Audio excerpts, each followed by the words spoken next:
welcome to my journey.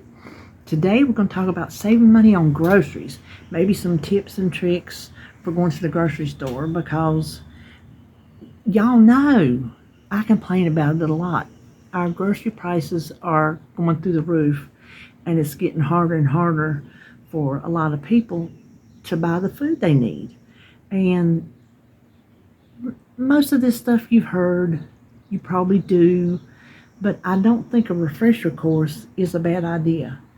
Just to go back over some things, to get them fresh in your mind, to get you a new excitement, maybe like, oh, I forgot about that. I need to do that.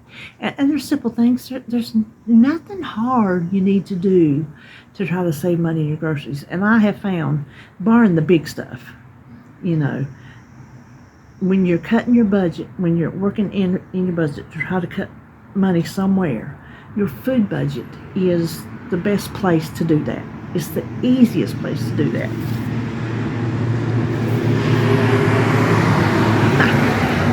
I'm getting bombarded here. So, I thought today we would talk. I'm gonna cut this into 2 videos because I don't want to make it too long, because y'all get enough of my long videos. So I thought we would maybe cut it in half. I'll just start on the top. I just got some notes. I sit back there and scribble stuff when I don't have anything to do. I think of something and I'll write it down in my notebook. So these are not in any kind of order of importance, because I don't know that there is one more important than the other. And then you put a lot of them together and you can really get something going on. So the first thing I got here, get a store card to make sure you're getting sale prices. It's not like the old days. Y'all remember before stores started having loyalty cards? If it was on sale, it was on sale for everybody. That's not so.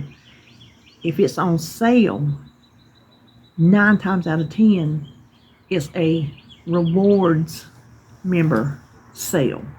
So like when I went to Harris Teeter the other day to get David's dinners, the sale price was if you use your EBIT card. Otherwise, it put the price. So make sure the store, and I know it's just a way that they can track what you buy. I mean, I know. But if you want to get their sale prices, you don't really have a choice. So make sure whatever store you're at, if they have a loyalty card, reward card, to make sure you sign up for it and get it. And make sure that you scan it or give them your phone number when you check out. It's nothing worse than getting to the car and, oh my gosh, I forgot to give them my phone number. Harris Teeter, luckily, will let you go back to their service desk and tell them you forgot to give the number, and they'll give you the money back in cash. They sure will. I've done it before. Or put it back on your card, however. Also, you'll get rewards. Well, sometimes you can do rewards, like especially at Thanksgiving. If you spend a certain amount of money at that store for 10 weeks in a row, you get a free turkey. They do stuff like that. And then on the app, they might give you coupons to use. I know you can go on, I was on Harris Teeter's and they had digital coupons to clip. And where else was I? BJ's. You digital clip your coupons on there. So just make sure you have a store card. All right. Now this one is a little, it's not always black and white, some of these things. Make a list and stick to it. Okay, you could stop right there and say, that's it. Make a list and stick to it. Well, do make a list. Do stick to it. With the exception if you see an excellent bargain that you didn't know about. Say like a clearance on a specific item, and it's such a good price that you're losing money by leaving it at the store. You know what I mean? Because if you buy it then on sale, you don't have to buy it later full price. That's my exception. If I see something, like I went in Harris Teeter for specific things, but I scanned the aisles for clearances. Some of the clearances were still too high. so I didn't get them. But I did get the baked beans that I got the other day. They still had some. They had 5 cans, and I got them because it was a large can of baked beans for $1.10. And to me, that is a good deal. And so I stocked up on them because we ate 1 can already, and they were good. Now, yes, I make my own baked beans. Excuse me, I make them on top of the stove. I make them in the oven, and I make them in the crock pot. We're having them this week, as a matter of fact, in the crock pot. But sometimes I need something quick because maybe I messed up that day. Things didn't go the way I planned, and I like to have those things on hand. Okay, plan your menu based on the sales. That's why I got messed up this week, trying to set the times when I was going to menu plan according to the sales, and it didn't work the way that I thought it was going to work. But whenever you, because the way my week runs, it runs from Wednesday to Tuesday. If you run, and the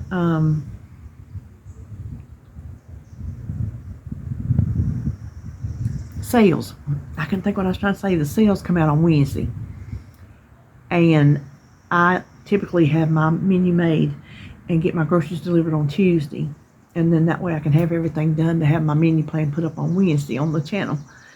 But whenever you meal plan, if you will look through the sales papers first, go on their app, scroll, however you have to do it. Some people still get the sale papers in the mail. We don't. But check them out before you make your menu, and you may find if it's something you don't have stocked up. Like, we don't have a lot of beef stocked up except for some hamburger. Maybe a roast goes on sale and you've really been wanting a roast, but you refuse to pay full price. That's when you put it on the menu. Don't put a roast on the menu if it's $9 a pound. Don't do it.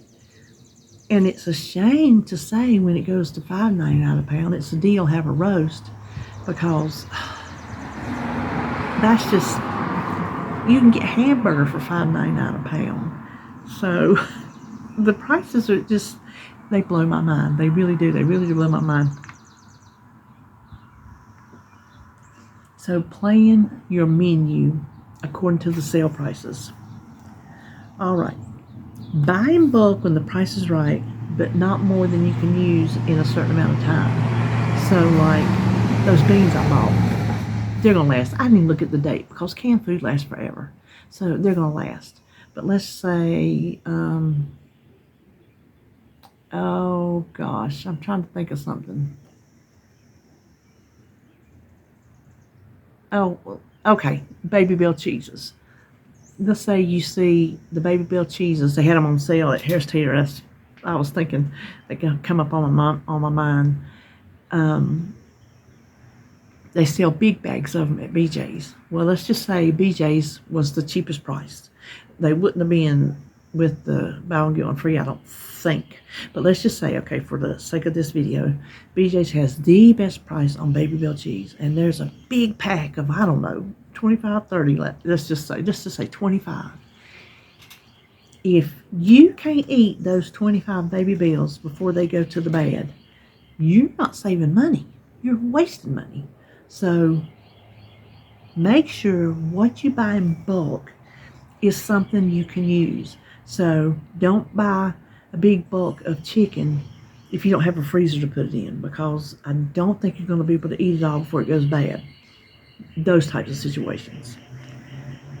Okay, leftovers. Eat your leftovers. Have them for lunch the next day. Take them with you to work like David. He eats.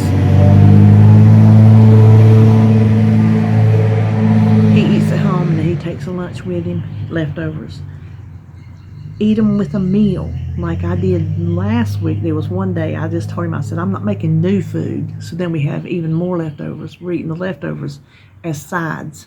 And that way we save the new food for another whole meal. So leftovers to me, they weren't free because you paid for them to begin with. But they feel free because you're saving them from the trash. And I didn't have to use up extra money on new foods.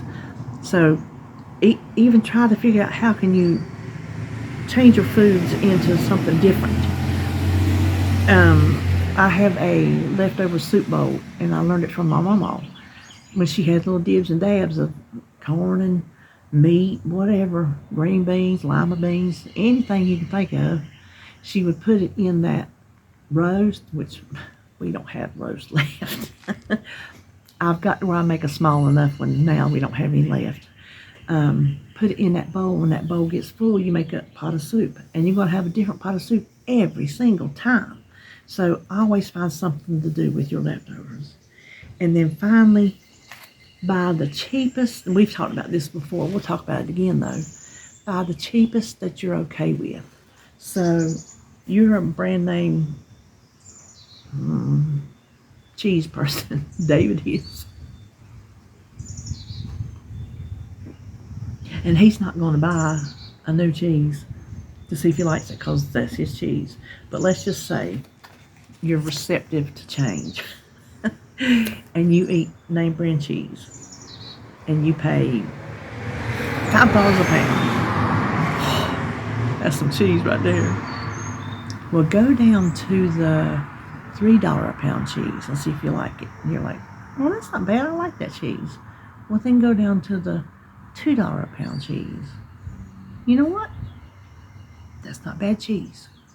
Well, then, if that's the lowest there is, congratulations. You willed yourself down to save $3 a pound on cheese. But let's say you get down to $3 and you're like, that's not bad.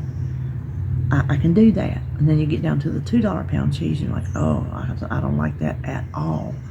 Then go back up to the $3, because then you still at least saved yourself $2 a pound, right? So settle for the cheapest and go by your per ounce or whatever, per pound, whatever the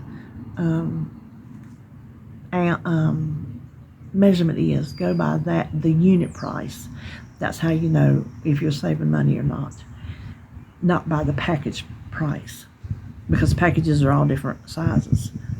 So just find the lowest price that you're comfortable using and you don't mind using.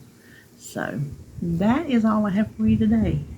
Some of these things, like I said, you've probably done and are doing right now and all this and that, but some people, listen, we have to stop and think. I know most of y'all are older like me, but every now and then a young person will pop along and catch your video, and every young person doesn't know what us older people know. It might be one thing I said might be something new to somebody. So there you go. It was worth it. So I hope you enjoyed this video. And what day are you seeing this? I'm probably going to put this up on Saturday, which means I'll see you when I see you.